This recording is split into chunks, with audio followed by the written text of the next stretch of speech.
Olá, queridos ouvintes! Estamos chegando com mais uma edição do Respira Cultura, podcast produzido pelo Departamento de Jornalismo da Rádio da Universidade. Lembrando que vocês nos escutam pelo blog da redação em urgs.br/destaques rádio. Os nossos ouvintes mais assíduos já devem ter sentido falta da voz da nossa maravilhosa apresentadora Liz de Bortoli. Em breve ela estará de volta. Eu sou Ana Laura Freitas e nesta edição me acompanham André Grassi e Pedro Palaoro.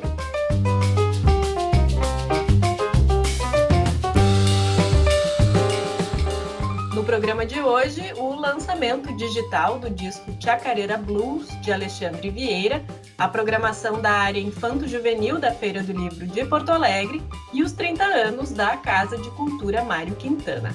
Começamos com André Grassi.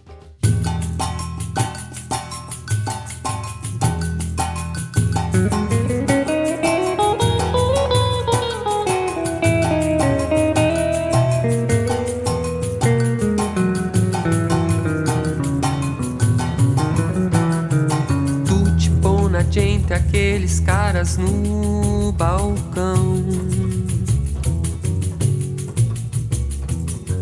não querem nada com meu samba, zambas pampa. Aí, meu basquete. A gente costuma publicar o Respira Cultura na virada de quinta para sexta-feira à meia-noite, pois desta vez, no mesmo momento, foi liberado nas principais plataformas de streaming o disco Chacareira Blues, de Alexandre Vieira, que estamos ouvindo ao fundo. Quem duvida que flutua um coração ao som de uma canção. Esse trabalho foi lançado originalmente em 2005, e foi pioneiro, porque lá naquela época já saiu pela internet. Era um site para ouvir ou baixar as músicas de graça.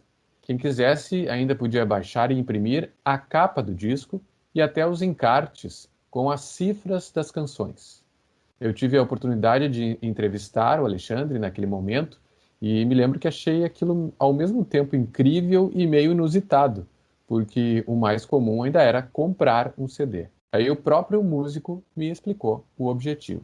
É uma devolução que eu precisava fazer e estou fazendo com muito prazer, muito carinho, e que está incluído a universidade. Né? Incluído a universidade. Porque graças ao meu trabalho da universidade, que pode me dar estrutura, pode me dar base e me colocar assim, de uma maneira mais sólida como cidadão mesmo. Né?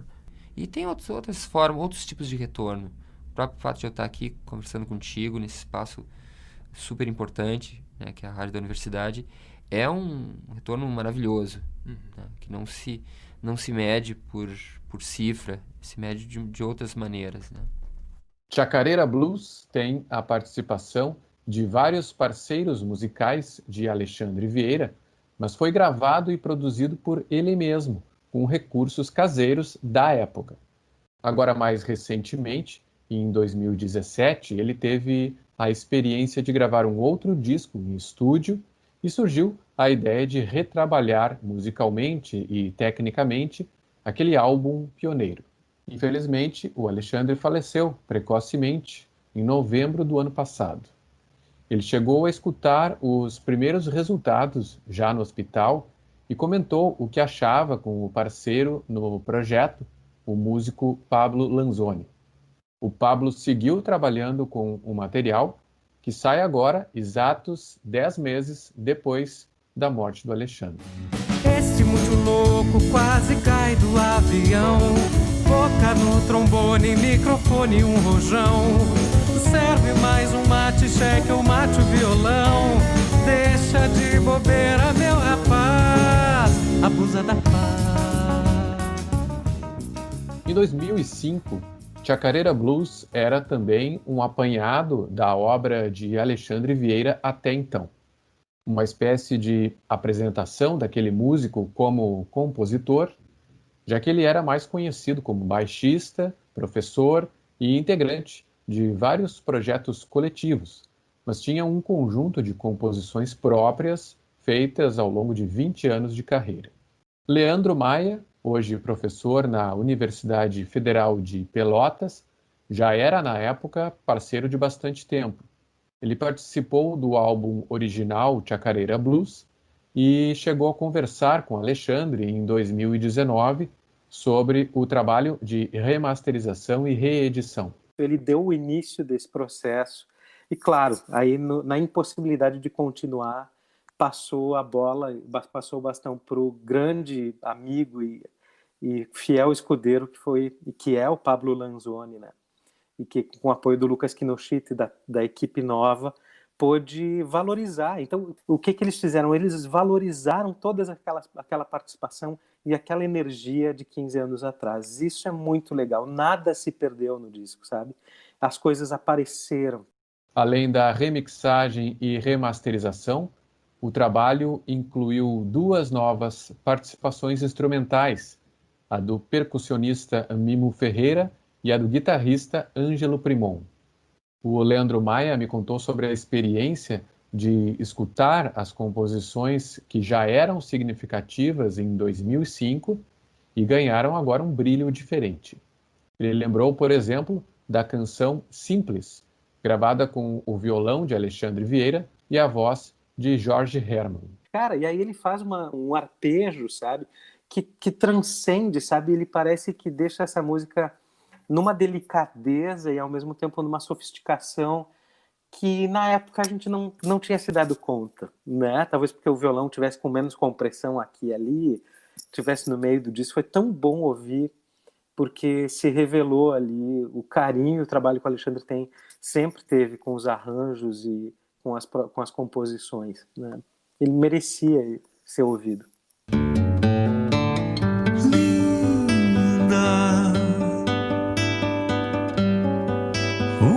Coração te quer. Chacareira Blues, nas palavras de Leandro Maia, é um manifesto artístico que representa a criação de Alexandre Vieira e a visão que ele tinha de si próprio, de suas vivências, influências e do contexto em que vivia. Uma justaposição da chacareira com o blues, misturados com o samba e a MPB, resultando numa estética ao mesmo tempo regional e global. Isso tudo juntando os parceiros, que também são um grupo de amigos de várias fases da vida de Alexandre, além dos já citados, Carolina Zingler, Carlos Patrício, Jean Presser, Johan Alex de Souza, Karine Cunha, Carlo Culpa, Marcos Bonilla, Mário Falcão, Nenê Falcão, Robson Serafini, Vinícius Prates e Zé da Terreira. O disco pode ser ouvido agora no Spotify, YouTube, Deezer, Google Play e outras plataformas de música. Ela, bonita e charmosa, ele, o sujeito ideal, sincero e com belo futuro, emprego no meridional. Daí, André, um músico que deixou muita saudade, né, aqui no nosso cenário musical, professor do Projeto Prelúdio, então vinculado aqui à URGS e depois do Instituto Federal do Rio Grande do Sul, grande Alexandre Vieira. E, André, acho que temos uma nova tendência dessa pandemia, porque o violinista Carmelo de Los Santos e o pianista Neif Alcoff, professor aqui da universidade, também estão fazendo um lançamento digital do álbum Sonatas Brasileiras. O disco saiu originalmente em 2009 pelo programa de pós-graduação em música da URGS e ganhou, na época, 2 prêmios açorianos de música. Para marcar essa disponibilização do CD nas plataformas de streaming, os músicos batem um papo sobre esse trabalho ao vivo no canal do Carmelo no YouTube, no domingo agora, 27 de setembro, às 6 horas da tarde.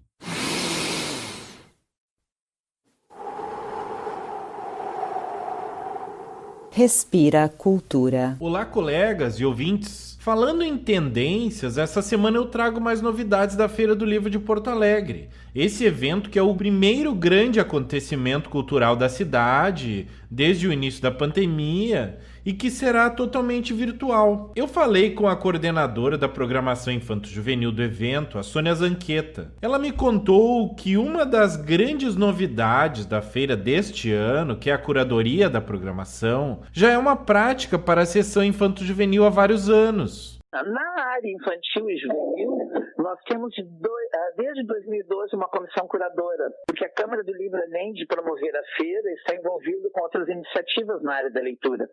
Entre elas, o projeto Lendo para Valer, em parceria com a SEDUC, que leva autores a 90 escolas da região metropolitana, escolas estaduais, né? O Livro Lido com a SMED Cachoeirinha, que leva autores a 33 escolas, e este ano teríamos pela primeira vez uma parceria com o São Leopoldo em 50 escolas, mas esses projetos estão suspensos, esses programas estão suspensos em função da pandemia. Então, como a gente tem esse compromisso de definir tudo muito cedo em função dos programas de leitura, e também para que as escolas promovam a leitura prévia e se preparem devidamente, nós fazemos a seleção dos autores todos os anos em março. Nós temos um núcleo de formação de mediadores da Câmara do Livro, integrado por 3 professoras, uma bibliotecária e uma ilustradora.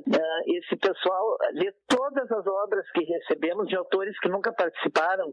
São obras enviadas por editoras ou pelos próprios autores, e a seleção é feita com base na qualidade da obra, mais do que tudo, né? E nós tínhamos esse ano uma seleção de 60 autores que tivemos que reduzir a 20, lamentavelmente. Esperamos trazer os outros no ano que vem. Então, os autores que já participaram automaticamente podem entrar de novo, mas os que nunca participaram sempre passam pelo crivo dessa comissão curadora, o que é muito importante, porque são pessoas com muita experiência na área, né? Muito conhecimento sobre literatura infantil e juvenil e sobre a formação de leitores. Como mencionamos do programa especial sobre a Feira do Livro deste ano, nesta edição existe uma preocupação ainda maior com a bibliodiversidade em função da redução no número de atividades que o evento compreende. Sempre foi uma preocupação nossa a questão da bibliodiversidade, né? Porque com uma feira, o trabalho todo é em cima de livros, né? Que a gente possa oferecer uma programação de qualidade, mas que contemple todos os segmentos da sociedade e também as regiões do país, né? Então, este ano, por exemplo, nós temos o autor Iaguaré Yamã, que é um autor da literatura indígena, que vem lá da beira do rio Abacaxi, no interior da Amazônia, né? Temos a Lenice Gomes, que trabalha com a literatura popular, que vai participar, que é lá de Recife. De Minas Gerais, uma grande contadora de histórias e escritora, que é Beatriz Mirra. Então, nós temos representação de várias regiões do país e de vários segmentos da sociedade. Além do Iaguaré Yamã, teremos pela primeira vez, e graças ao formato online, a escritora Eliane Potiguara, que é um ícone da literatura nessa área, né? Entre os autores que trabalham com a temática afro-brasileira, temos pela primeira vez também, graças a esse formato, aqui o Sande Oliveira, que vínhamos tratando de trazer sem sucesso, porque às vezes são autores muito ocupados, que têm uma agenda muito atribulada e nem sempre podem vir presencialmente, né? Nessa área também teremos o Rogério Andrade Barbosa, que certamente é o autor com mais obras publicadas de literatura afro-brasileira, um autor muito traduzido, que já realizou muitas pesquisas sobre literatura oral na África e na América do Sul, e por aí vai, né? A preocupação sempre é essa, né? É não deixar nenhum segmento porque essa literatura representa a nossa sociedade, né? Não deixar nenhum desse segmento desatendido, né? A 66ª edição da Feira do Livro de Porto Alegre será um evento bem rico, apesar de não ocorrer no formato físico. Durante os 17 dias de atividades, ocorrem contações de histórias para alunos de escolas que se inscreveram no evento, assim como atividades para professores e mediadores de leitura. Muitos professores já estão em contato conosco. Eu vou te dar até o e-mail para obter informações. É leitura@camaradolivro.com.br. Nós vamos ter 20 contações de histórias que vão ocorrer nos dias úteis da feira, às 10h30 e às 13h30 da tarde, com a Bárbara Catarina e a Carmen Lima, que são duas grandes contadoras, né? Que vão apresentar histórias dos autores que nós gostaríamos de trazer e que não poderão participar este ano, porque tivemos que reduzir a programação em função do novo formato. Então, eles vão ser contemplados nas contações. E vamos ter 20 encontros com escritores de literatura infantil e juvenil. Os aqui do Sul vão ter suas lives produzidas no estúdio da Fábrica do Futuro, em Porto Alegre. Apresentação e mediação da atriz Adriana Azevedo, que já tinha esse papel no Teatro Carlos Urbim da feira, né? Isso possibilita a interação das crianças com os autores, né? Dos alunos com os autores. E os autores de fora do estado produzirão suas próprias lives sozinhos ou com a interferência das suas editoras. Entre outros nomes, destaco o Rogério, que eu já tinha mencionado, o André Neves, que é um ilustrador e escritor pernambucano da maior importância, a Selma Maria, Beatriz Mirra, e por aí vai. Mas eu gostaria de falar rapidamente também da programação para professores, bibliotecários e outros mediadores. Nós teremos, começando ainda no mês de setembro, um curso de extensão universitária que está na sua 11ª edição, que é o Tessituras, Formação de Mediadores para Programas de Leitura. Eu fiquei encantado ao ver que, quando abrimos as inscrições, em 4 horas se esgotaram as 230 vagas disponíveis, porque esse é um curso que, como vai haver interação com o público, ele tem um limite, né? Teremos também o quarto Seminário Estadual Conhecimento Transforma, que é uma promoção da UERGS, que vem participando da feira, então, há vários anos, né? O 9º Seminário Internacional de Bibliotecas, em que temos como parceiros o Conselho Regional de Biblioteconomia, a Associação Rio Grandense de Biblioteconomia, o Instituto Goethe e vários outros, né? Que este ano ocorre como curso de extensão da Universidade de Caxias do Sul. Tem como a convidada especial a Silvia Castrijão, uma bibliotecária e escritora colombiana que tem tudo a ver com a atual política nacional de cultura da Colômbia, que é muito exitosa, né? Teremos também o 5º Encontro dos Influenciadores Literários Seguidores, em que temos como parceiros 2 canais do YouTube que falam sobre livros, né? O Resenhando Sonhos e o Estante Diagonal. Encontro que reúne blogueiros, youtubers, booktubers, como eles chamam, instagramers, todos focados na difusão da literatura. E um evento focado na literatura infantil e juvenil, vai ser o Traçando Histórias, conversas sobre ilustração, também com uma ilustradora portuguesa muito importante chamada Margarida Botelho e vários outros convidados. Então, a programação está bem rica, bem consistente. E quem quiser informações pode escrever para leitura@câmaradolivro.com.br. Por fim, a Sônia Zanqueta chama atenção para os desafios que se apresentam nesta edição da feira. Ao mesmo tempo, existem possibilidades muito interessantes provocadas pela necessidade de buscar soluções inovadoras. Quando eu soube que a comissão organizadora tinha decidido fazer a feira online, em função da incerteza quanto aos próximos meses, também porque os patrocinadores não querem vincular as suas marcas a eventos presenciais até o fim do ano, eu levei um susto, né? Em primeiro lugar foi o susto, mas depois vem o desafio e eu estou vendo lá aspectos muito positivos. Eu coordeno na feira a área infantil e juvenil e também a programação para professores, bibliotecários e outros mediadores da leitura. E tudo indica que teremos nas atividades oferecidas alunos que nunca puderam estar na feira, alunos de localidades muito distantes, cujos professores entram em contato conosco, mas que têm a dificuldade de trazê-los, né? Pelo custo, por vários aspectos. E a feira, em termos gerais, dá transporte para 8 municípios próximos a Porto Alegre, além de ter uma parceria com a Transurb, que traz milhares de alunos dos municípios que atende. Mas como temos um número muito maior de municípios, naturalmente, muitos alunos não podem participar e isso é uma possibilidade que se abre. E outra, na Praça da Alfândega nós temos limitações nos nossos espaços. O nosso teatro é para 350 pessoas, né? E agora vamos poder, pelos grandes nomes que vêm, ter um número muito maior de participantes. A Câmara Rio Grandense do Livro, que realiza a feira, né, teve que realmente tomar várias providências. A primeira foi mandar construir uma plataforma capaz de acolher a programação e também as lojas virtuais editoriais das editoras, distribuidoras e livrarias associadas. A maior parte das nossas empresas associadas são empresas pequenas, são empresas familiares que não estavam habituadas à venda online, né? Então foi feita uma parceria com o Sebrae para habilitar essas empresas para que possam vender dessa forma, né? Então, até a divulgação, tudo é um pouco diferente este ano, mas estamos tendo uma receptividade muito boa por parte dos nossos apoiadores habituais. Nós temos vários apoiadores que nos ajudam bastante na área infantil, na mobilização das escolas. Mas existe uma programação geral mais ampla, coordenada pela Luciana Tomé, que tem este ano grandes nomes internacionais. Inclusive, a abertura da feira vai ser com Isabel Allende, que tratamos de trazer há vários anos, né? Então, o que eu imagino que ocorrerá, que seguiremos com a feira presencial, mas também com essa participação online desses autores que são difíceis de trazer, né? Eu acho que isso, afinal, vai acabar enriquecendo a feira. Então, eu acho que vai dar tudo certo. Eu acho que esse modelo provavelmente se mantém, mesmo que a gente possa fazer uma feira presencial no ano que vem, certamente vai ser um modelo híbrido, né?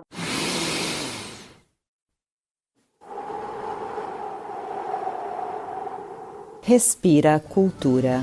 Primavera, cruza o rio, cruza o sonho que tu sonhas na cidade adormecida. Primavera vem chegando.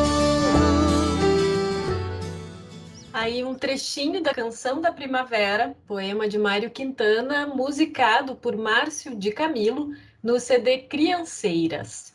E eu trago o poeta de volta ao momento de leitura aqui do Respira para festejar os 30 anos da Casa de Cultura que leva o seu nome aqui em Porto Alegre.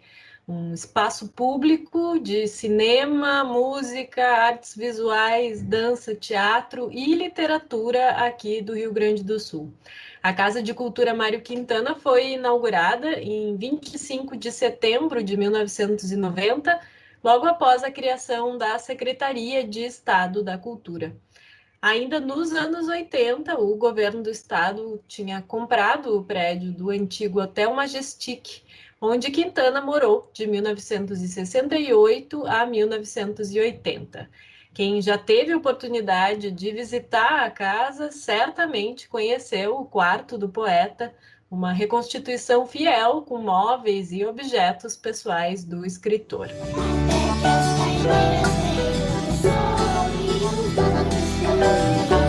As paineiras tenham por sobre os muros floridos. Até que as paineiras tenham por sobre os muros floridos. Bom, o Pedro falava da Feira do Livro e o Mário Quintana foi imortalizado no Monumento à Literatura, obra de Chico Stockinger e Heloísa Trenhago, sentado lá no banco da Praça da Alfândega, que abrigou a feira nos últimos 65 anos. Aliás, o Quintana foi um dos patronos da feira lá em 1985. Então eu separei aqui 3 pequenos poemas em que ele tematiza justamente esse universo da feira. Os 3 estão no seu caderno H. Cartaz para uma feira do livro se chama o primeiro. Os verdadeiros analfabetos são os que aprenderam a ler e não leem. Dos livros. Há 2 espécies de livros, uns que os leitores esgotam, outros que esgotam os leitores. E ainda para o Pedro, que falava na área infanto-juvenil da feira, leituras. Não te recomendo a leitura de Joaquim Manuel de Macedo ou de José de Alencar. Que ideia é essa do teu professor? Para que havias tu de os ler, se tua vozinha já os leu? E todas as lágrimas que ela chorou quando era moça como tu, pelos amores da Ceci e da Moreninha, ficaram fazendo parte do teu ser para sempre. Como podes ver, minha filha, a hereditariedade nos poupa muito tempo. A gente fica ainda com outra obra-prima do Quintana, o oportuno Poeminho do Contra, musicado pelo do Singular Lugar, de Portugal, no disco Travessia, lançado em 2019. Todos esses que aí estão atravancando o meu caminho, todos esses que aí estão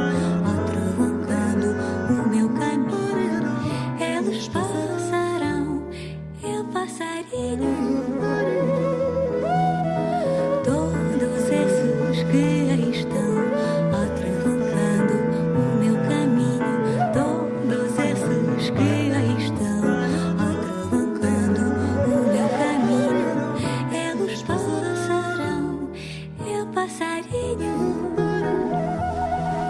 E assim, o Respira Cultura dessa semana se despede por aqui.